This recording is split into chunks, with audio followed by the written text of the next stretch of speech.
예수님의 양식. 우리의 삶 속에 하나님의 뜻을 명확히 알고 하나님께서 지시하시는 대로 따라가는 것은 쉽지 않은 일입니다. 그런데 예수님의 생애는 이러한 삶이 가능함을 보여주셨습니다. 예수님께서 사마리아 우물에서 물을 마시고자 하신 것은 하나님의 뜻이었음이 분명합니다.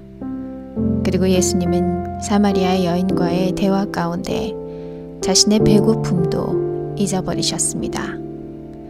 제자들이 예수님께 음식을 드시라고 권했을 때 예수님은 제자들이 알지 못하는 양식이 있다고 말씀하셨습니다. 나의 양식은 나를 보내신 이의 뜻을 행하며 그의 일을 온전히 이루는 이것이니라. 이 말씀은 예수님께 하나님의 뜻을 날마다 이루시는 것이 얼마나 중요하며 또 하나님의 뜻을 이루시는 것이 예수님께는 날마다 음식을 먹어 힘을 얻는 것처럼 가장 당연하고 가장 필요한 것임을 나타냅니다.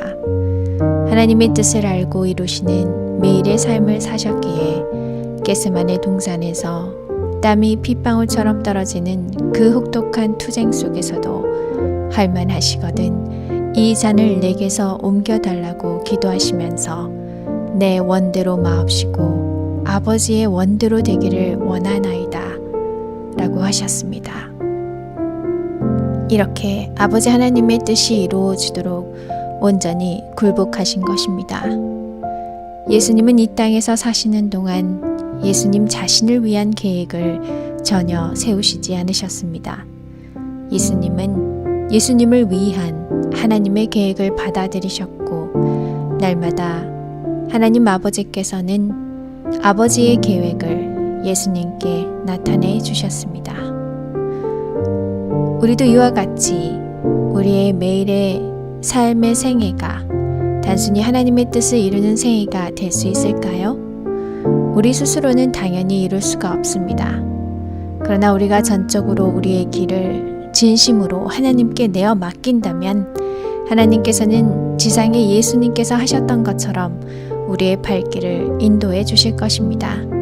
예수님과 아주 가까이 동행하며 주님이 매일의 계획을 개인적으로 하나하나 보여주시길 간절히 소망하십니까? 그렇기 위해 우리는 우리의 뜻이 아니라 하나님의 뜻 이루기를 예수님께서 하신 것처럼 나의 양식으로 삼아야 할 것입니다.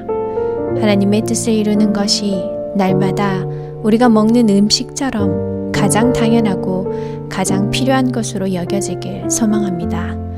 오늘 나의 양식은 주님의 뜻을 이루는 것이니 나에게 오늘의 양식을 허락하여 주옵소서 라는 기도가 날마다 순간마다 우리의 입술과 마음에서 흘러나오길 간절히 기도합니다.